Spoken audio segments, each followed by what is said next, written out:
Welkom by die Boekwurm. Hier lees ons vir julle Afrikaanse verhale en kortverhale voor om te geniet, terwyl jy 'n werkie doen of net wil ontspan. Ons vra dat u die hou van en subskripsieknoppie sal druk, sodat ons u op hoogte kan hou van nuwe verhale om na te luister. Laat weet ons wat u van die verhaal dink en gee gerus voorstelle by die kommentaar wat ons sal help om die kanaal te verbeter. Dit sal hoog op prys gestel word as u die kanaal deel indien u dit geniet het. Dit sal ons help om die kanaal te laat groei en ons motiveer om meer verhale te plaas. Baie dankie vir die ondersteuning. Kopiereg word deur die skrywers behou. Die Milies Fluister Saans, geskryf deur David Roux. Die eerste keer toe Johan van Zyl die geluid hoor, was dit net na middernag. Die wind het soos altyd deur die Milielande gesuis, 'n sagte fluister wat hy oor die jare geleer het om nie meer te hoor nie. Maar die nag was dit anders. Hy het sy kop opgelig van die kussing. Die klieke het geswyg. Iets of iemand het daardie natuurlike nagritme onderbreek. Hy het stadig regop gesit, sy hand onder sy kussing ingestoot. Sy hand het om sy koue 9 mm gevou. Sy honde, Oenoi en Bliksem, het onrustig by die kamer deur rondgedraai. Hy het op die sekuriteitsskerm gekyk. Buiten die sekuriteitslig van die agterstoep was alles in swart gehul. Maar daar, net buite die grens van die lig, het iets beweeg. Dit is nie 'n jakkals nie, te groot en die beweging te beheers. Hy het sy voete in sy vellies gedruk en 'n flitslig gegryp. Dit is nie 'n aanval nie, Johan, het hy vir homself gesê, maar die onrus in sy maag wou nie wyk nie. Hy het stadig oor die erf gestap, sy asem wit in die koue. Toe hy by die draadheining kom wat sy plot van die buurman se skei, het hy gaan stil staan. Die buurman, oom Koot Passon, was al jare dood. En die erf aan sy kant het leeg gelê. 'n kakiebosveld met milies, wat elke jaar sonder liefde opkom. Die plaas is al jare in die boedel. Maar daar was lig. 'n fyn straaltjie flikkerlig het diep tussen die milies geflits. "Wie is daar?" het hy geroep, sy stem half dreigend. Die lig verdwyn, doodstil. Selfs die wind het stil gestaan. Hy het nie verder gegaan nie, maar hy het geweet, iemand is daar. Die sonsopkoms was saag oor die oewer van die spruit, die lug nog koel van die winteraand, wanneer hy sy oggendronde gaan doen, inspeksie op die heininge, voer die honde, loer of die pompe werk, het daar die agterdogtige gevoel weer kom kriewel in sy agterkop. Wanneer hy by die grensheining kom van oom Koot, frons hy, die draad is geknip. Dit is presies en netjies met 'n draadtang geknip, netjies gerol, net wyd genoeg vir iemand om deur te kom. Hy het gehurk en die spore in die sagte grond bekyk. Een is duidelik swaarder as die ander persoon. Die hakafdrukke is dieper en daar's 'n effense sleepmerk aan die kant. Johan het sy selfoon uit sy baadjiesak gehaal en eers die kommandos en daarna die polisie gebel. Stasiekommandant Nkosi, distrik Wolmaransstad, môre. Môre, dis Johan van Zyl van plot 34 aan die ou Hoofveldpad. Daar was iemand op die ou Basonplaas laasnag. My draad is geknip en ek flitse gesien, 2 mans, sekerlik. Het jy hulle gesien?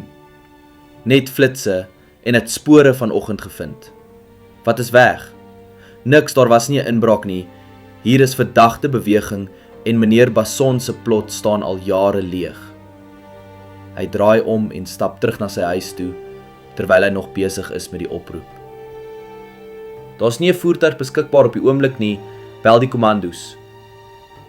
Maar Johan het klaar gebel. Richard staan reeds en wag vir hom. Teen 11 uur het Petrus Davids opgedaag, in burgerklere maar met 'n SAPS identifikasiekaart en 'n notaboekie in die hand. Hy het ernstig en metodies gewerk, alles wat Johan gewys het, gefotografeer en genoteer. Petrus het 'n sagte plekkie in sy hart vir die klein boere en grootskaalboere en werk al die jare saam die kommandos om die geweld op die klein hewes en plase te help beheer. Petrus het teen die heining gehurk. Dis geknip met 'n draadtang, ja, en netjies ook. Hierdie is nie tipies die aanvalle op die plase nie. Lyk of een iets gedra het, anders sou hulle deurgekruip het. Of iemand, het hy gedemp gesê, amper vir homself. Ek is net dankbaar jy het nie self daar ingestap nie, Johan. Hy het opgestaan, sy notas in sy sak gesit. Ek gaan oor om die ou Bason plaashuis te deursoek. Dis al wat ons wettig kan doen vir nou, want tegnies is daardie plot nog privaat eiendom, al is dit in 'n boedel. Hy kyk na Richard. Maar julle is welkom om voort te gaan met julle eie observasie, Richard. Jy gaan sonder lasbrief in. Petrus se inspeksie van die ou Bason plaashuis het niks opgelewer nie. Die huis was gesluit, vensters toegemaak met sinkplate. Die erf was toegegroei, die stoep onder jare se stof, blare en ou hondekosblikke. Maar die stuk tussen die huis en die grensdraad, die deel wat nou aan Johan se kant geknip is, het hulle interessant gevind. Johan het die polisie net van die kant af dopgehou. Hulle het nie weer by hom kom aanklop nie. Maar wanneer hy laatmiddag terugstap huis toe, na hy die rad op die windpomp reggemaak het, het hy 2 vreemdes op sy voorstoep gekry. Die een was 'n kort, skraal man met 'n leer baadjie en 'n notaboek in die hand. Die ander, 'n groter man met 'n baard en intense oë, het net gestaan, hande in sakke. Meneer van Zyl, het die kleiner een gevra. Johan, ja? Ek is inspekteur Mbeki van die Valke. Hierdie is adjudant Botha. Ons ondersoek 'n saak in verband met gisteraand se gewere. Mbeki het hom bestudeer voor hy antwoord.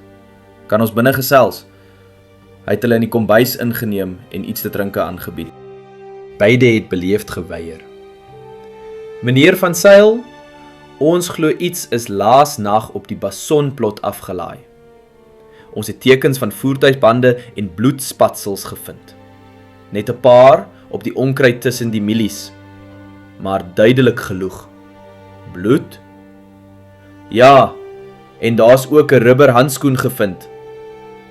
Johan het sy arms gekruis. So, wat dink julle het gebeur? Botha het toegepraat. Ons vermoed die area word as drop site gebruik, vir kontrabande of vir lyke. Ons weet nog nie. Lyke? Vra Johan met 'n frons. Ons het nog niks gekry nie. Geen lijk nie, geen ID nie, maar die leidrade het ons hiernatoe gelei. Petrus het ons vertel van gisteraand. Johan het sy asem stadig uitgeblaas. En wat nou? Botha skud sy kop. Jy's nou amptelike sleutelgetuie en 'n moontlike teiken. Iemand het op jou grond beweeg. Jy het dit gesien. Jy het die polisie gebel. Jy moet nou nog meer op jou hoede wees en ons wil graag dat jy nie met die media praat as hulle opdaag nie. Media? As dit uitkom dat hierdie gekoppel word aan een van die syndikaate wat ons reeds ondersoek, gaan dit groot wees, landwyd, en jou naam sal op elke verslag verskyn. Kom dit van Lou af. Johan het sy lippe styf getrek. Vang net die bliksems. Botha het sy kaartjie op die tafel neergesit. As jy enigsins iets sien, hoor of vermoed, skaduwees, voertuie, mense wat vra, jy bel my direk.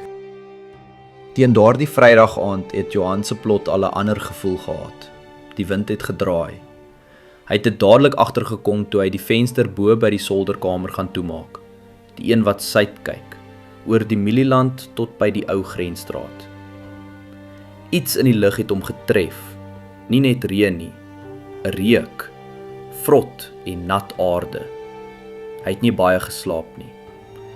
Saterdagoggend het hy die reuk weer geruik, sterker nou. Die wind waai uit die suide, reg uit die Mielieland. Hy het nie eers koffie gemaak nie. Net sy vellies aangetrek, sy hoed gevat en Mielielande toegestap. Net so 80 meter van die grensstraat af. by die plek waar die spore van die bande sigbaar was, nog al die pad deur die nat grond. Hy het stadig geloop, kykend vir enige iets wat anders lyk. 'n Skoen, manlik, groot, bruin leer, half begrawe.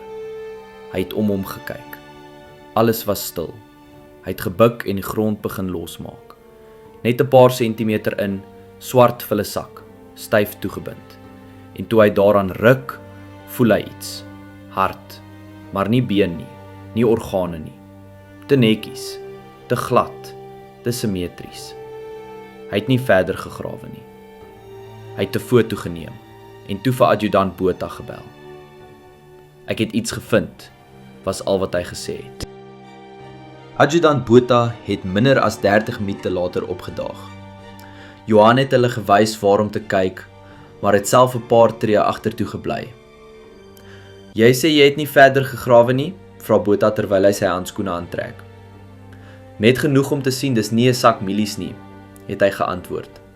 Hy het vir hom geklik, toe vir die konstabel beduie. Die jong man het met 'n klein grafie begin werk, sorgvuldig. Na 'n ruk roep hy Botha nader. Dis 'n koelerboks, fluister die konstabel. Johan het nader gestap. Nou moes hy sien. En ja, binne die swart sak was 'n koelerboks. Wanneer hulle dit oopmaak, tref die reuk hulle almal gelyk. Johan het sy hand in 'n vuis gebal en op sy tande gebyt, want wat daarin was nie 'n menslike liggaam nie. Dit was stukke, keurig toegedraai in plastiek en koerantpapier, die soort netjiese, koue orde wat iets baie lelik probeer verbloem. Dis definitief 'n lijk, het Botha bevestig, en onlangs. Die konstabel het 'n paar tree teruggestaan en oor die mielieland gekyk. Dis is soos daai moord in Viljoenskroon, het hy sag gesê. Dit stem ooreen met, Botha het hom stil aangekyk. Hou op hardop dink. Johan het sy arms gevou. Dis die saak waarop jy werk, is oor die reeksmoordenaar waarvan almal praat. Botha het stadig sy kop geskit. Ja, maar dit lyk of die gekoppel is. En dit maak jou nou 'n sleutelgetuie, Johan. Hy het hom styf aangekyk. Ek's nie 'n getuie nie, ek's 'n boer. Ek's nou deel van hierdie ondersoek of jy daarvan hou of nie. Daar was geen dokumente, geen ID, geen selfoon. Niks wat die persoon in die koelkas kon identifiseer nie. Net 'n bloedbesmeerde foto van 'n arm en hand wat 'n koelerboks toemaak. Op die arm was daar 'n tattoo, 'n kraai wat op 'n klok sit. En toe sê Johan, ek ken daai tattoo. Botha se oë het skerp na hom geskuif. Van waar? Hy het stadig geantwoord. 'n Ou wat vir my pa gewerk het, 3 jaar terug, Wayne. Botha hulle het in die ou werksregisters gaan delf, maar daar was geen rekord van Wayne sê van nie. Net 'n selnommer wat nie meer werk nie. Die res van die naweek was stil, gespanne. Johan het die werkers huis toe gestuur. Hy het alleen op die Kleinhowe gebly, met sy honde en sy vuurwapen.